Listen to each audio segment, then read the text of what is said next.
Dear students, இப்போ நம்ம விளையாட்டான முறையில் எலக்ட்ரிக்கல் அண்ட் எலக்ட்ரானிக்ஸில் இருக்கக்கூடிய நிறைய விஷயங்களை பற்றி தெரிஞ்சுக்கிற போகிறோம். நீங்கள் இந்த வருஷம் எல்லாமே எக்ஸாம் வந்து 1 மார்க் கொஸ்டினாக தான் எழுத போகிறீங்க, சரிங்களா? So which is choose the best answer மாதிரி 4 ஆன்சர் இருக்கும், அதில் ஒன்று செலக்ட் பண்ணுறதுக்கு. ஸோ அதுக்கு நீங்கள் ரொம்ப இன்டெப்த்தாக எல்லாத்தையும் மெமரைஸ் பண்ணணும் அப்படிங்கிற அவசியமே கிடையாது. ஸோ நீங்கள் என்ன பண்ணலான்னா, பட் சப்ஜெக்டை கொஞ்சம் இன்டெப்த்தாக தெரிஞ்சுக்கிட்டால் போதும். ஸோ அதுக்கு நாம் கொஞ்சம் சின்ன சின்ன விஷயங்கள் எல்லாத்தையுமே நம்ம ஞாபகம் வச்சுக்கிற மாதிரி ரொம்ப சிம்பிளான முறையில் பார்க்க போகிறோம். இப்போ நீங்கள் உங்கள் எல்லாருக்குமே A to Z வரைக்கும் தெரியும்ல, அல்ஃபபெட்ஸ். இந்த A to Z வரைக்கும் உங்களுக்கு தெரிஞ்சிருந்தாலே அதை வச்சு நம்ம எலக்ட்ரிக்கல் எலக்ட்ரானிக்ஸில் எந்தெந்த விஷயங்களை ஞாபகம் வச்சுக்கலாம் அப்படிங்கிறத இன்றைக்கி சிம்பிளான முறையில் பார்ப்போம். ஸோ ஓகே, ஏ ஃபார் என்னது? ஆப்பிள் அப்படின்னு தானே படிச்சிருக்கீங்க. இனிமேல் நீங்கள் எலக்ட்ரிக்கல் எலக்ட்ரானிக்ஸ் படிக்க வந்துட்டீங்க. இனிமே ஏ ஃபார் அப்படின்னு வந்துருச்சுன்னா ஆம்பியர் அப்படின்னு தெரிஞ்சுக்கணும். ஆம்பியருங்கிறது என்னது? It is the unit of current. Which is the unit of current. இப்படி ஞாபகம் வச்சுக்கிட்டிங்கன்னா உங்களுக்கு ரொம்ப சிம்பிளாக இருக்கும், சரிங்களா? யூனிட் ஆஃப் கரண்ட் இஸ் என்ன அப்படின்னு கேட்டு 4 விஷயம் கொடுத்துருக்குறாங்க. வாட், ஆம்பியர், வேறு ஒரு voltage, none of the above கொடுத்துருக்காங்கன்னா உடனே நீங்கள் ஆம்பியருங்கிறத செலக்ட் பண்ணிட வேண்டியது. ஸோ இந்த மாதிரி சிம்பிளான விஷயத்தில் நீங்கள் ஞாபகம் வச்சுக்கிட்டிங்கன்னா உங்களுக்கு ரொம்ப எக்ஸாமில் ஹெல்ப்ஃபுல்லாக இருக்கும், சரிங்களா? அடுத்ததான் பி ஃபார் என்னது? ஓகே, போன கிளாஸில் பார்த்தோம்ல, சசப்டன்ஸ். SUSCEPTANCE, பி ஃபார் சசப்டன்ஸ், சரிங்களா? ஸோ மூணாவதா சி ஃபார் என்ன? நாம படிக்கும் போதெல்லாம் சி ஃபார் கேட் தானா? அதான் நீங்க ஃபெயில் ஆயிட்டீங்க. நாளையில இருந்து வேற கம்பெனி. என்னது? கொஞ்சம் யோசிங்க. Capacitance or capacitor. ஓகே, கெப்பாசிட்டர்னா என்னது? விச் ஸ்டோர்ஸ் எனர்ஜி இந்த எலக்ட்ரோஸ்டாட்டிக் ஃபார்ம். 2 பேரலல் பிளேட் இருக்கும், separated by a dielectric medium. So உங்களுக்கு சீனா கெப்பாசிட்டர் ஞாபகம் வரணும், 2 பேரலல் பிளேட்டு செப்பரேட்டட் பை ஒரு டைஎலக்ட்ரிக் மீடியம் ஞாபகம் வரணும், which is electrostatic storage device அப்படிங்கிறது ஞாபகம் வரணும், சரிங்களா? இந்த மாதிரி நீங்கள் சிம்பிளாக ஒவ்வொரு விஷயத்தையும் ஞாபகம் வச்சுக்கிட்டே போகலாம். ஸோ இதே மாதிரி உங்களுக்கு இந்த வீடியோ முழுக்க ஏலேருந்து Z வரைக்கும் உங்களுக்கு எப்படிலாம் நம்ம எலக்ட்ரிக்கல் டேர்ம்ஸை ஞாபகம் வச்சுக்கலாம் அப்படிங்கிறது தான் இந்த வீடியோவில் சொல்ல போகிறேன் நான். டி ஃபார் என்னது? டியில் என்ன இருக்குது நமக்கு? டயோடு இருக்கா? டயோட். ஸோ இந்தாங்க அதோட சிம்பல் ஞாபகம் வருதுங்களா? டயோடோட சிம்பல். ஓகேவா? கெப்பாசிட்டரோட சிம்பிள் பாருங்கள், இப்படி வரும். டயோடோட சிம்பிள் இதில் வரும். இங்கே ஆனோடு கேத்தோடு, சரிங்களா? Which converts AC to DC. ஓகேங்களா? டயோடுங்கிறது ஒரு ரெக்டிஃபயர். ஓகேங்களா? ரெக்டிஃபயருங்கிறது என்னது? Converts AC to DC. So D for diode என்ன பண்ணோம்? It's a rectifier which converts AC to DC. இந்த மாதிரி நீங்கள் ஞாபகம் வச்சுக்கலாம், சரிங்களா? அடுத்து ஸோ ஜென்ரலாக பேட்டரியை இண்டிகேட் பண்ணுறதுக்காக இந்த ஈன்னு சொல்லுவாங்க. ஸோ பேட்டரியை இண்டிகேட் பண்ணுவாங்க, சரிங்களா? பேட்டரி இண்டிகேட் பண்ணுவாங்க. ஸோ எங்கேயாவது ஒரு வோல்டேஜ் ஒரு பேட்டரி இருக்குது அப்படின்னா, இப்போ பாசிட்டிவ் நெகட்டிவ் அப்படி போட்டிருக்காங்கன்னா அப்படின்னு இண்டிகேட் பண்ணுவாங்க. So for battery. அடுத்து எஃப்னா என்னது? ஃப்ரீக்வன்சி சொல்லலாமா? ஓகே, ஃப்ரீக்வன்சி நமக்கு ஏசி சப்ளையில் வீட்டுக்கு வர ஃப்ரீக்வன்சி என்னது? 50 ஹெர்ட்ஸ். ஓகேவா? ஜென்ரலாக எஃப்ங்கிறது உடனே உங்களுக்கு ஞாபகம் வர வேண்டியது ஃப்ரீக்வன்சினா உங்களுக்கு அடுத்து ஞாபகம் வர வேண்டியது number of cycles per second. ஓகேங்களா? So number of cycles per செகண்ட்னா என்னது? ஒரு ஆல்டர்னேட்டிங் குவான்டிட்டி. ஸோ ஒரு positive half cycle, negative half cycle முடிக்குதா? ஸோ இது மாதிரி ஒரு செகண்டுக்குள்ளே எத்தனை சைக்கிள் போயிட்டு வருது அப்படின்னு பார்க்குறது தான் எஃப். ஓகே, எஃப்ங்கிறது என்னது? ஃப்ரீக்வன்சி. ஸோ 50 ஹெர்ட்ஸுங்கிறது என்னது? 50 முறை போயிட்டு வருது ஒரு ஆல்டர்னேட்டிங் குவான்டிட்டி ஒரு செகண்டில், ஒரு பாசிட்டிவ் ஆஃப் சைக்கிளையும் நெகட்டிவ் ஆஃப் சைக்கிளையும், சரிங்களா? அடுத்து ஜிங்கிறது எதை ஜென்ரலாக இண்டிகேட் பண்ணுது அப்படின்னு கேட்டிங்கன்னா கிரவுண்டு, சரிங்களா? பட் அதை கண்டக்டன்ஸுக்கும் சொல்லலாம் அந்த டேர்மை. ஜிங்னா கண்டக்டன்ஸ்னால் என்னது? ரெசிப்ரோக்கல் ஆஃப் ரெசிஸ்டன்ஸ், சரிங்களா? ரெசிப்ரோக்கல் ஆஃப் ரெசிஸ்டன்ஸ் அதுதான் கண்டக்டன்ஸுங்கிறது. ரெசிஸ்டன்ஸ் அப்படிங்கிறது கரண்ட்டு வர்றதை தடுத்து நிறுத்தும், கண்டக்டன்ஸுங்கிறது கரண்ட்டு போகிறத என்கரேஜ் பண்ணும். ஓகே, அதுதான் ஜி ஃபார் கிரவுண்டு. கண்டக்டன்ஸுக்கான சிம்பிளும் ஜி தான். சரிங்களா? Right, okay. நம்ம இப்போ ABCDEFG அது வரைக்கும் பார்த்துருக்கோம். ஸோ A ஃபார் உங்களுக்கு டக்கு ஞாபகம் வர வேண்டியது ampere, B for susceptance, C for capacitor, D for diode, E எதை இண்டிகேட் பண்ணுதுன்னு பார்த்தீங்கன்னா பேட்டரியை, Fனா ஃப்ரீக்வன்சி, G கிரவுண்டு. சரிங்களா?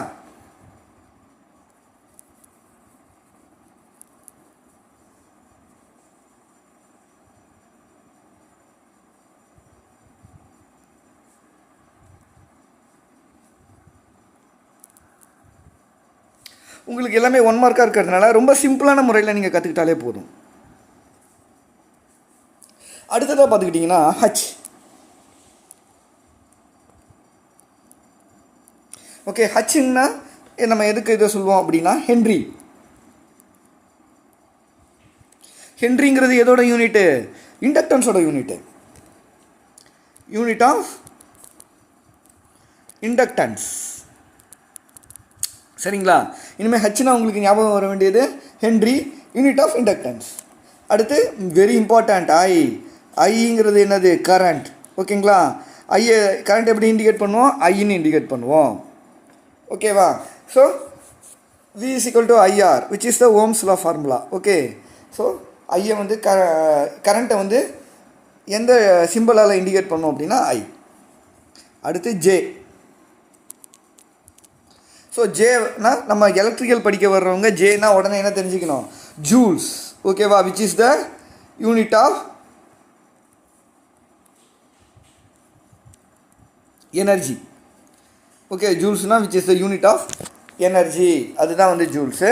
பட் இன்னும் ஒன்று என்ன அப்படின்னு பார்த்துக்கிட்டிங்கனாக்கா, ஜே வந்து கரண்ட் டென்சிட்டியை கூட நம்ம வந்து ஜேன்னு சொல்லலாம். ஓகேவா? ஒரு எக்ஸாம்பிளுக்கு பார்த்துக்கிட்டிங்கன்னா which is an algebraic operator 4 + J5 அப்படின்னு எழுதுவோம்.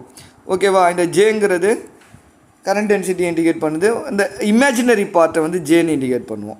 ஸோ நீங்கள் ஜேனா உங்களுக்கு இனிமேல் ஞாபகம் வர வேண்டியது இமேஜினரி பார்ட்டு. ஓகேவா? இமேஜினரி பார்ட்டில் இருக்கக்கூடிய அந்த டேர்மை வந்து ரியல் பார்ட்டு, இது இமேஜினரி பார்ட்டு. ஸோ இமேஜினரி பார்ட்டில் இருக்கக்கூடிய விஷயந்தான் இந்த ஜே. ஓகேவா? அடுத்து கே. ஸோ கேக்கு பார்த்துக்கிட்டிங்கன்னா கெல்வின்னு சொல்லலாம், அப்படி இல்லைன்னா ரிலேவை வந்து கேன்னு தான் சொல்லுவோம் எலக்ட்ரிக்கல் டேர்ம்ஸில். ஓகேவா? ரிலேனா என்னது? அதாவது விச் இஸ் அது வந்து எப்போ ஆகும்? விச் மேக்ஸ் த சர்க்யூட் ஒரு பிரேக்ஸ் த சர்க்யூட், அதுதான் ரிலேங்கிறது. ஏதாவது ஃபால்ட் இருக்கும்போது இந்த ரிலே ஆப்ரேட் ஆகும். அந்த மாதிரிலாம் ரிலேஸ் நிறையா இருக்குது. இதெல்லாம் அடுத்தடுத்த இதில் நீங்கள் வந்து இன்டெப்த்தாக படிச்சுக்கிடுவீங்க. அடுத்து எல்லுன்னா நம்ம ஆல்ரெடி படிச்சிருக்கோமே, இண்டக்டன்ஸ். ஓகேங்களா? இண்டக்டன்ஸ். எல்லாம் எப்படி இண்டிகேட் பண்ணுறோம்? இண்டக்டன்ஸ்னு இண்டிகேட் பண்ணுறோம். இண்டக்டன்ஸ்னால் என்னது? ஜஸ்ட் ஒரு காயில். ஞாபகம் வருதுங்களா? எல். ஓகேவா? நம்ம எல் இருந்ததுன்னா என்ன கண்டுபிடிப்போம்? எக்ஸ்எல் கண்டுபிடிப்போம், ரியாக்டன்ஸ் கண்டுபிடிப்போம். ஓகேவா? எப்பப்போலாம் நம்ம எல் இருக்கோ அப்பப்போலாம் நம்ம ரியாக்டன்ஸ், இண்டக்டிவ் ரியாக்டன்ஸ் கண்டுபிடிச்சிடணும். எப்பப்போலாம் சி வருதோ அப்பப்போலாம் கெப்பாசிட்டிவ் ரியாக்டன்ஸ் எக்ஸி கண்டுபிடிச்சிடணும். சரிங்களா? அடுத்து எம். ஸோ எம் ஜென்ரலாக எதுக்கு இண்டிகேட் பண்ணுவாங்க? நீங்கள் மிஷின் ஷாப்லாம் பார்த்துருப்பீங்க. மோட்டாரை தான் எம்னு இண்டிகேட் பண்ணுவோம். சரிங்களா? அடுத்து என். என்ன இது எதுக்கு இண்டிகேட் பண்ணுறோம்? ஸ்பீடு. ஓகேவா? ஸ்பீடு. ஓகே, என்னங்கிறது ஸ்பீடை இண்டிகேட் பண்ணலாம். நம்பர் ஆஃப் டேர்ன்ஸை இண்டிகேட் பண்ணலாம். ஒரு டிரான்ஸ்ஃபார்மரில் இருக்கக்கூடிய நம்பர் ஆஃப் டேர்ன்ஸை என்ன சொல்லுவோம்? என்னன்னு தானே சொல்லுவோம். ஓகே, ஸோ எத்தனை டேர்ன்ஸ் இருக்குது, நம்பர் ஆஃப் டேர்ன்ஸை ப்ரைமரி வைண்டிங்கில் எத்தனை டேர்ன்ஸ் இருக்குது, செகண்டரி வைண்டிங்கில் எத்தனை டேர்ன்ஸ் இருக்குது, அந்த நம்பர் ஆஃப் டேர்ன்ஸ் இருக்குது பார்த்தியா, அதை வந்து நம்ம என்னன்னு இண்டிகேட் பண்ணுவோம். சிமிலர்லி ஸ்பீடை என்னன்னு இண்டிகேட் பண்ணுவோம். ஸோ நம்ம இப்போ ஹச், ஐ, ஜே, கே, எல், எம், என் பார்த்தாச்சா? ஸோ இதெல்லாம் உங்களுக்கு ஈஸியாக ஞாபகம் வச்சுக்கலாம். இதெல்லாம் ஃப்யூச்சரில் உங்களுக்கு கண்டிப்பாக யூஸ் ஆகும். யார் யாரெல்லாம் மேலே இன்ஜினியரிங் படிக்க போகிறீங்களோ அல்லது நாளைக்கு வேறு ஏதாவது ஒரு இடத்துல ஒர்க் பண்ண போகிறீங்களா அப்படின்னா இந்த மாதிரி பேசிக் ஃபண்டமெண்டல் திங்ஸ் எல்லாம் நீங்கள் நல்லா உங்கள் மைண்டுக்குள்ளே வச்சுருந்தீங்கன்னா நீங்கள் உங்களுக்கு வேலை பார்க்குறதுக்கும் சரி மேலே படிக்கிறதுக்கும் சரி உங்களுக்கு இது ரொம்ப யூஸ்ஃபுல்லாக இருக்கும். ஓகேவா? அடுத்ததான் நம்ம பார்க்க போகிறது ஓ. ஜென்ரலாக ஓங்கிறது ஆஃப், ஆஃப் பொசிஷனை இண்டிகேட் பண்ணுவாங்க. அடுத்து பார்க்க போகிறது power. P for power. So பவர்னால் என்ன, நான் ஆல்ரெடி சொல்லியிருக்கேன், the rate of doing work. பவர்னால் என்னது, வோல்டேஜ் மல்டிப்ளைடு பை கரண்ட், அவ்வளோதானே. ஓகே, இது டிசியில். இன்கேஸ் இது ஏசியாக இருந்தால் விஐ காஸ்திட்டா. ஞாபகம் வருதா, நான் ஆல்ரெடி சொன்னது எல்லாமே. P for power. பவர்னால் விஐ காஸ்திட்டா. காஸ்திட்டாங்கிறது என்னது, பவர் ஃபேக்டர். பவர் ஃபேக்டர்னால் என்னது, cosine of angle between voltage and current. ஓகேவா, ஆங்கிள் வோல்டேஜுக்கும் கரண்ட்டுக்கும் இடைப்பட்ட ஆங்கிளோட காசின் மதிப்பை எடுத்தோம் என்றால் அதுவே பவர் ஃபேக்டர் என்று அழைக்கப்படும். ஜென்ரலாக இந்த பவர் ஃபேக்டர் இதில் இருக்கும், யூனிட்டி 1ன்னு இருக்கும். 1ன்னு இருந்தால் it's a better power factor. ஓகேவா, ரொம்ப லோடெல்லாம் ரொம்ப இண்டக்டிவ் லோடாக இருந்ததுன்னா என்ன ஆகும், பவர் ஃபேக்டர்லாம் ரொம்ப குறையும். ஓகேவா, இதெல்லாம் உங்களுக்கு ஞாபகம் வருதுங்களா. அடுத்ததான் நம்ம பார்க்க போகிறது க்யூவுக்கு என்ன சார் சொல்லலாம் எலக்ட்ரிக்கலில். Okay, charge. ஓகே, சார்ஜு வந்து நம்ம இண்டிகேட் பண்ணுறோம். எப்படி இண்டிகேட் பண்ணுவோம்னா க்யூவில் இண்டிகேட் பண்ணுவோம். ஓகே, அடுத்து ரொம்ப ரொம்ப இம்பார்ட்டண்ட் ஆர்னாலே உங்களுக்கு என்ன ஞாபகம் வரும், எலக்ட்ரிக்கல் டேர்ம்ஸ். இனிமேல் ஆர்னால் உங்களுக்கு இமீடியட்டாக ஞாபகம் வர வேண்டியது ரெசிஸ்டன்ஸ். ஓகே, ரெசிஸ்டன்ஸுங்கிறது ப்ராப்பர்ட்டி. அந்த காம்போனண்ட் எப்படி சொல்லுவோம், ரெசிஸ்டார்னு சொல்லுவோம். ஓகேவா, இதுதான் சிம்பிள். ஞாபகம் வருதா, ஞாபகம் வந்திருக்குன்னு நினைக்கிறேன். அதோட யூனிட் என்னது, ஓம்ஸ், 4 ஓம்ஸ். ஓகேவா, ரொம்ப சிம்பிள் ஞாபகம் வச்சுக்கிறது. ஸோ அடுத்து எஸ் ஃபார் ஸ்விட்ச். சரிங்களா, எஸ்ஸுங்கிறது ஸ்விட்சை இண்டிகேட் பண்ணோம். அப்படி இல்லைன்னா நம்ம Siemens, okay, which is a unit of conductance. Okay, அது வந்து ஒரு எஸ்ஐ யூனிட்னு ஒன்று இருக்கும். 2 வகையான யூனிட் இருக்கும். எஸ்ஐ யூனிட் அப்படின்னு ஒன்று இருக்கும், எலக்ட்ரிக்கல் டேர்ம்ஸில் ஒரு யூனிட் இருக்கும். ஸோ அதனால் இப்போ ஃபார் எக்ஸாம்பிள் எனர்ஜிக்கு எடுத்துக்கிட்டிங்கன்னா உங்களுக்கு எனர்ஜிக்கு 2 யூனிட் சொல்லலாம். ஜூல்ஸ்னு ஒன்று சொல்லலாம், கிலோவாட் ஹவர்னு சொல்லலாம். ஏன்னா பவர் மல்டிப்ளைட் பை டைம் தானே. ஸோ இப்போ பார்த்துக்கிட்டிங்கன்னா இந்த சீமென்ஸுங்கிறது என்ன அப்படின்னா யூனிட் ஆஃப் கண்டக்டன்ஸ். சரிங்களா, ஸோ ரெசிஸ்டன்ஸோட ஆப்போசிட்டு தான் வந்து கண்டக்டன்ஸ். ஸோ கண்டக்டன்ஸோட யூனிட் சீமென்ஸ்னு சொல்லலாம், மோன்னு சொல்லலாம், MHO. ஓகேவா, இதெல்லாம் ரொம்ப சிம்பிள் டேர்ம்ஸ், ஞாபகம் வச்சுக்கலாம், ஈஸியாக ஞாபகம் வச்சுக்கலாம். ஓகேங்களா, ரெசிஸ்டன்ஸுக்கு ஆப்போசிட்டு கண்டக்டன்ஸு. ஏன்னா அது ரெசிஸ்ட் பண்ணுது கரண்ட்டை, இது கண்டக்ட் பண்ணுது. ஸோ ரெசிஸ்டன்ஸுக்கு யூனிட் வந்து ஓம்ஸ், OHM. அதை அப்படியே தலைகீழாக போடுங்க, ரெசிஸ்டன்ஸுக்கு ஆப்போசிட் தானே கண்டக்டன்ஸு, அதுக்கு யூனிட்டு MHO மோ. பட் அதுக்கு இன்னொரு யூனிட் கூட சொல்லலாம், அது சீமென்ஸ்னு சொல்லலாம். ஓகேவா, கண்டக்டன்ஸுக்கு இன்னொரு யூனிட் வந்து சீமென்ஸ்னு சொல்லலாம், இது SI யூனிட்னு சொல்லுவாங்க. ஓகே, இப்போ எனர்ஜிக்கு வந்து எஸ்ஐ யூனிட் எது அப்படின்னு கேட்டால் ஜூல்ஸ்னு சொல்லலாம். பட் எலக்ட்ரிக்கல் டேர்ம்ஸில் நீங்கள் கேட்டிங்கன்னா கிலோவாட் ஹவரில் சொல்லுவீங்க. 1 கிலோவாட் ஹவருங்கிறது என்னது, ஒரு யூனிட். ஓகேவா, ஸோ இந்த மாதிரி நம்ம சிம்பிளாக ஞாபகம் வச்சுக்கலாம். சரிங்களா, அப்புறம் டீங்கிறது என்னது, டைம். ஓகேவா, எப்பயுமே டீங்கிறது டைம் தான் இண்டிகேட் பண்ணோம். நீங்கள் எக்ஸ் ஆக்சிஸ் ஒய் ஆக்சிஸ் போட்டிங்கன்னா டைமுங்கிறது எக்ஸ் ஆக்சிஸில் வரும். ஸோ டீனா உங்களுக்கு ஞாபகம் வர வேண்டியது டைம் ஞாபகம் வரும். அடுத்து யூங்கிறது வந்து 2-3 வகையான வோல்டேஜஸ் இருக்கும்போது வோல்டேஜை கூட நம்ம யூன்னு சொல்லலாம். ஒருவேளை அண்டர் வோல்டேஜாக இருக்குது அப்படின்னா, ஒரு ஓவர் வோல்டேஜாக இருக்குன்னா, அப்போ அந்த அண்டர் வோல்டேஜை வந்து நம்ம யூங்கிற டேர்மில் நம்ம வந்து இண்டிகேட் பண்ணுவோம். அதாவது ஃபார் எக்ஸாம்பிள் 3 வகையான வோல்டேஜ் இருக்குது அப்படின்னா அதில் ஒரு வகை ரெண்டு வோல்டேஜை டிஃப்ரென்ஷியேட் பண்ணி காட்டுறதுக்காக ஒரு வோல்டேஜை வீணும் இன்னொரு வோல்டேஜை யூனும் நம்ம டிஃப்ரென்ஷியேட் பண்ணி காட்டலாம். அடுத்து வியும் வந்து வோல்ட். வினா உங்களுக்கு ஞாபகம் வர வேண்டியது volts, which is the unit of voltage. சரிங்களா, ஸோ நம்ம இது வரைக்கும் இப்போ வி வரைக்கும் பார்த்தாச்சு.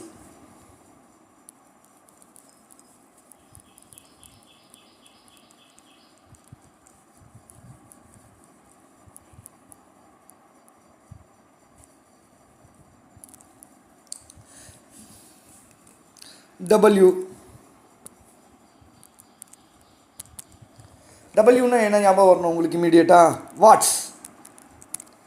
ஓகே, ஸோ ஒரு டியூப்லைட் வாங்க போகிறீங்க, இல்லை ஒரு லைட் வாங்க போகிறீங்க, இதெல்லாம் என்னென்னா எத்தனை வாட்ஸ் பல்பு வேணும் அப்படின்னு தானே கேட்குறாங்க, which is the unit of power. ஓகேவா,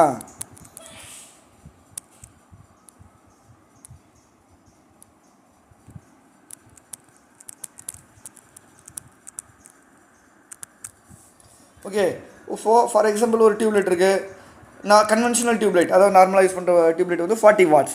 இந்த வாட்ஸுங்கிறது எதை குறிக்குது, அது உள்ளே இழுக்கக்கூடிய பவரின் அளவை குறிக்கிறது வாட்ஸுங்கிறது. ஓகேவா? அதுதான் பவரோட யூனிட். அது அதுக்கடுத்து டபிள்யூ முடிஞ்சது. அடுத்து எக்ஸ். எக்ஸ்னா என்னது? நம்ம படிச்சிருக்கோமே, 2 டேர்ம்ஸ் படிச்சிருக்கோமே, எக்ஸ்எல் படிச்சிருக்கோம், எக்ஸி படிச்சிருக்கோம். So reactance. எக்ஸ்னா உங்களுக்கு இமீடியட்டாக ஞாபகம் வர வேண்டியது என்னது? ரியாக்டன்ஸ். ரியாக்டன்ஸ் ஞாபகம் வந்துருமா? என்ன 2 ரியாக்டன்ஸ் இருக்கு இது வரைக்கும் நம்ம படித்ததில்? எக்ஸ்எல் படிச்சிருக்கோம், எக்ஸி படிச்சிருக்கோம். எக்ஸ்எல்னா இண்டக்டிவ் ரியாக்டன்ஸ், எக்ஸினா கெப்பாசிட்டிவ் ரியாக்டன்ஸ். ஓகேவா? எல் இருந்ததுன்னா நம்ம கண்டுபிடிக்க வேண்டியது என்னது? 2π(L) போட்டு எக்ஸ்எல் கண்டுபிடிப்போமே, இண்டக்டிவ் ரியாக்டன்ஸ். அடுத்து நமக்கு சி கிடச்சிருச்சு, அதாவது கெப்பாசிட்டன்ஸ் வேல்யூ இருந்ததுன்னா நம்ம கண்டுபிடிக்க வேண்டியது கெப்பாசிட்டிவ் ரியாக்டன்ஸ், எக்ஸி கண்டுபிடிப்போமே, 1/2πfc. ஸோ எக்ஸுனாலே உங்களுக்கு ஞாபகம் வர வேண்டியது ரியாக்டன்ஸ். அதோட யூனிட்டு ஓம்ஸ் தான். சரியா? ஒய். ஒய்ங்கிறது என்னது? அட்மிட்டன்ஸ். சரிங்களா?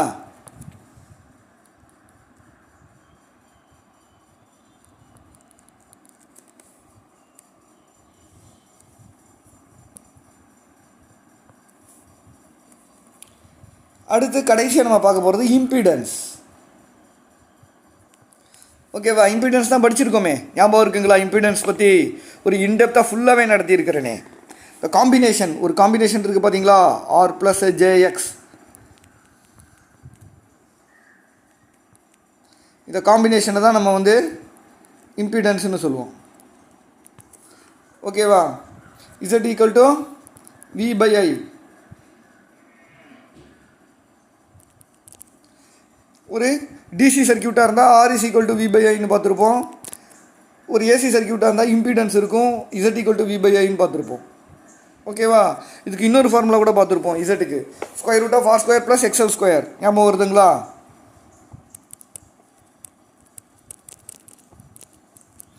XL or XC² வரும்.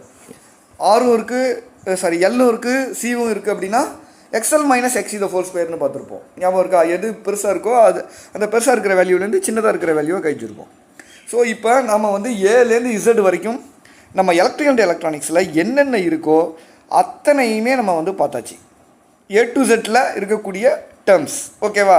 இப்போ உங்களுக்கு ஏபிசிடி ஃபுல்லாக தரவாக தெரிஞ்சிருந்தாலே, நீங்கள் சின்ன வயசில் ஏபிசிடி ஃபுல்லாக படிச்சிருந்தாலே, நீங்கள் எலக்ட்ரிக்கல் எலக்ட்ரானிக்ஸில் ஏலேருந்து இசட் வரைக்கும் இருக்கக்கூடிய டேர்ம்ஸை கற்றுக்கிறது ரொம்ப ரொம்ப ஈஸி. ஸோ இந்த மாதிரி ரொம்ப சிம்பிள் மெத்தட்ஸில் நம்ம எலக்ட்ரிக்கல் அண்ட் எலக்ட்ரானிக்ஸை லேர்ன் பண்ண ஆரம்பித்தோம் அப்படின்னா நம்ம லைஃபுக்கு இது ரொம்ப ஹெல்ப்ஃபுல்லாக இருக்கும். ஓகேவா? மேற்கொண்டு படிக்க போகிறதுக்காக இருந்தாலும் சரி, வேலைக்கு எலக்ட்ரிக்கல் ரிலவெண்ட் ஃபீல்டில் நீங்கள் வேலைக்கு போகிறதா இருந்தாலும் நீங்கள் இப்போ கற்றுக்கக்கூடிய விஷயங்கள் எல்லாமே ஹெல்ப்ஃபுல்லாக இருக்கும். ஸோ இந்த வீடியோ இதோட முடிச்சுக்கலாம்.